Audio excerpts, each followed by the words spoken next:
Hello guys, मेरा नाम है हिमांशु और आप देख रहे हैं रेसल अलर्ट। तो गाइज, जैसा कि इस वीक के रॉ में मेंस का Survivor Series War Games match हो चुका है official Cody Rhodes, Seth Rollins, Sami Zayn and Jey Uso versus Judgment Day के बीच। बट आप सबको पता ही है हमें सर्वाइवर सीरीज में 5-on-5 मैच देखने को मिलता है, यानी कि दोनों तरफ से हमें एक एक सुपरस्टार ऐड होते हुए दिखने वाला है। तो वो सुपरस्टार कौन होने वाला है आज की इस वीडियो में उसी के बारे में करने वाला हूँ बात। लेकिन इससे पहले मैं आप सबको बताना चाहता हूँ कि हमें रॉ के बाद क्या कुछ देखने को मिला, इसके अलावा कौन सा बड़ा टाइटल चेंज हमें देखने को मिलने वाला है WWE में। देन गाइस, सबसे पहले हम उसी सुपरस्टार के बारे में कर लेते हैं बात जिसके पास से जाने वाली है उसकी चैंपियनशिप। तो गाइस, वो सुपरस्टार कोई और नहीं बल्कि है इंटरकॉन्टिनेंटल चैंपियन गुंथर। तो आप सबको पता ही रोमन रेंस के रेन के बारे में तो सभी कोई बात कर रहा है कि 1000 डे प्लस रेन हो चुका है, बट गुंथर का रेन भी 500 प्लस डेज का हो चुका है। वो सारे रिकॉर्ड तोड़ चुके हैं, वो एज डोमिनेटिंग चैंपियन काम कर रहे हैं। लेकिन क्या अब वक्त आ चुका है उनके पास से जाने वाली है उनकी चैंपियनशिप? क्योंकि आप सबको बता दूं,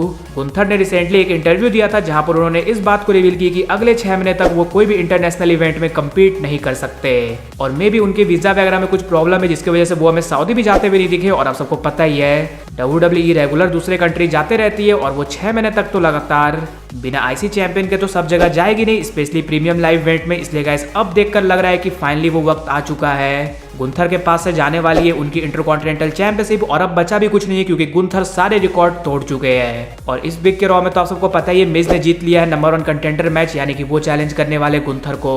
इसलिए क्या पता मिज हमें बनते हुए दिखे नेक्स्ट इंटरकॉन्टिनेंटल चैंपियन। वैसे आपके अकॉर्डिंग गुंथर के पास ही चैंपियनशिप रहनी चाहिए या फिर मिज बनने चाहिए न्यू चैंपियन? वो जरूर से नीचे कॉमेंट कर बताना।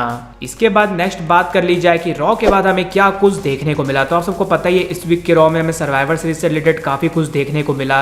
ज़ोई स्टार्क ने बैटल रॉयल मैच जीतकर अर्न कर ली रिया रिप्ली की वुमेन्स चैंपियनशिप के लिए अपॉर्चुनिटी सर्वाइवर सीरीज के पेपर व्यू में। बट जो सबसे बड़ी चीज हमें देखने को मिली वो देखने को मिली सेथ रॉलिंस और सैमी ज़ेन के वर्ल्ड हेवीवेट चैंपियनशिप मैच में। बिकॉज रॉ के स्टार्टिंग में ही सेथ रॉलिंस ने सैमी ज़ेन को वर्ल्ड हेवीवेट चैंपियनशिप के लिए मैच ऑफर किया था और सैमी ज़ेन ने कर लिया था उस चैलेंज को एक्सेप्ट। और इनका मैच हमें मेन इवेंट में देखने को मिला जहां पर रोल अप के जरिए जीत हमें देखने को मिली सेथ रॉलिंस की। लेकिन मैच के बाद वहां पर हमें जजमेंट डे देखने को मिलती है जो कि आकर दोनों सुपरस्टार्स पर करते हैं अटैक। फिर वहां पर हमें जे उसो देखने को मिलते हैं, फिर देखने को मिलते हैं कोडी रोड्स और वहां पर ऑफिशियल्स आकर दोनों टीमों को अलग कर रहे थे। लेकिन at the end Adam Pearce काफी ज्यादा गुस्से में आ जाते हैं एंड वो एक वॉर गेम्स मैच कंफर्म कर देते हैं इन दोनों टीमों के बीच। और इन दोनों टीमों के बीच ब्रॉल में ही हमें रॉ की एंडिंग देखने को मिली। बट गाइस, रॉ के बाद भी हमें कुछ देखने को मिलता है क्योंकि कोडी रोड्स की टीम डोमिनिक को लेकर अंदर आती है और सभी सुपरस्टार्स मिलकर उन पर करते हैं अटैक। फिर हमें कोडी रोड्स ये बोलते हुए दिखते हैं, एडम पियर्स ने तो हमारा मैच सर्वाइवर सीरीज के लिए ऑफिशियल किया है, क्यों ना हम मैच आज ही करें इस वीक के रॉ में, यानी कि रॉ के ऑफर में। बट जजमेंट डे वहां से चली जाती है, उन्होंने नहीं किया चैलेंज को एक्सेप्ट। और उसके बाद फिर हमें Cody Rhodes, Seth Rollins, Sami Zayn and Jey Uso ring में देखने को मिलते हैं। और कोडी रोड्स हाथ मिलाने के लिए अपना हाथ ऑफर करते हैं सेथ रॉलिंस को, लेकिन देखकर लग रहा था सेथ रॉलिंस इंटरेस्टेड नहीं थे क्योंकि वो रिंग के बाहर जा रहे थे। बट अचानक से वो वापस आते हैं एंड कोडी रोड्स से मिला लेते हैं हाथ। फिर सेथ रॉलिंस सभी से हाथ मिलाते हैं और जे उसो अपना टी शर्ट भी ऑफर करते हैं सेथ रॉलिंस को। और सेथ रॉलिंस माइक लेते हैं और कहते हैं कि एक ही वर्ड के साथ मैं इस वीक के रॉ को करना चाहूंगा एंड, और वो वर्ड है यीट,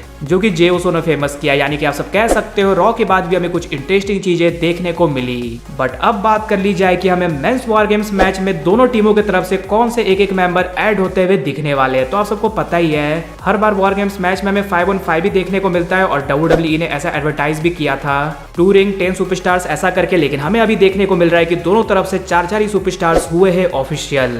यानी कि गाइस, एडवर्टीजमेंट के अकॉर्डिंग दोनों तरफ से हमें एक एक नेम ऐड होते हुए दिखने वाले हैं, यानी कि इस पर सभी की रहने वाली है नजर। बट बात कर ली जाए कि वो कौन से सुपरस्टार हो सकते हैं जो कि हमें दोनों टीमों में होते हुए दिखने वाले हैं ऐड। सबसे पहले हम कोडी रोड्स की टीम से शुरुआत कर लेते हैं। देन गाइस, आप सबको पता ही है जिस सुपरस्टार के ऐड होने के इस टीम में सबसे ज्यादा चांसेस है वो कोई और नहीं बल्कि है CM पंक। अब ये बात तो मुझे ज्यादा बताने की जरूरत नहीं है कि CM पंक क्यों हमें शिकागो में देखने को मिल सकते, क्यों उनके रिटर्न के ऑलमोस्ट पूरे चांसेस आप सबको पता ही है रेगुलर WWE टीज करते रहती है। और CM पंक के लिए अब सर्वाइवर सीरीज में ज्यादा करने के लिए कुछ बचा नहीं क्योंकि वॉर गेम्स मैच ही हमें देखने को मिलने वाला है। सारे बड़े सुपरस्टार्स यहीं पर बुक है, यानी कि CM पंक के रिटर्न के लिए ये एक परफेक्ट प्लेस होने वाला है। अब सेथ रॉलिंस की टीम की तरफ से तो बात हो ही गई, बट बात कर ली जाए जजमेंट डे में हमें कौन ऐड होते हुए दिख सकता है। देन सबसे टॉप पर जो सुपरस्टार चल रहे हैं वो आप सबको पता ही है, वो है Drew McIntyre. Because Seth Rollins से मैच हारने के बाद लगातार ये टीज हो रहा है कि वो ज्वाइन करने वाले जजमेंट डे को इस वीक के रॉ में भी। वो आए तो थे बट उन्होंने कुछ आंसर नहीं दिया अपने फ्यूचर से रिलेटेड और वो वहां से चले गए। यानी कि ड्रू मैकिंटायर होने वाले 5th मेंबर जजमेंट डे की तरफ से इसके चांसेस काफी ज्यादा है। बट अगर रोमन रेंस होने वाले सर्वाइवर सीरीज में तो चांसेस पूरे रहेंगे कि वही होने वाले इस टीम के 5th मेंबर, बिकॉज अब चैंपियन वर्सेस चैंपियन का कोई सवाल ही नहीं है। सेथ रॉलिंस होने वाले इस मैच में, इसलिए अगर रोमन रेंस का कुछ रोल होने वाला है सर्वाइवर सीरीज में तो चांसेस काफी ज्यादा है कि वो रहने वाले 5th मेंबर जजमेंट डे के तरफ से। और जजमेंट डे और ब्लड लाइन के बीच हमें पार्टनरशिप भी देखने को मिली थी कुछ वीक पहले की रॉ में, इसलिए गाइस मे भी हो सकता है हमें रोमन रेंस ज्वाइन करते हुए दिख जाए जजमेंट डे को इस मैच के लिए। वैसे आप इस टीम में किसे सपोर्ट कर रहे हो, कोडी रोड्स की टीम को या फिर जजमेंट डे को, वो जरूर से नीचे कमेंट कर बताना। इसके अलावा अगर वीडियो पसंद आएगी तो वीडियो को भी लाइक कर दीजिए और चैनल को सब्सक्राइब करने के साथ साथ उसके बगल वाले बेल आइकन को भी जरूर प्रेस कर दीजिए। तो मिलते हैं गाइस अगली वीडियो में।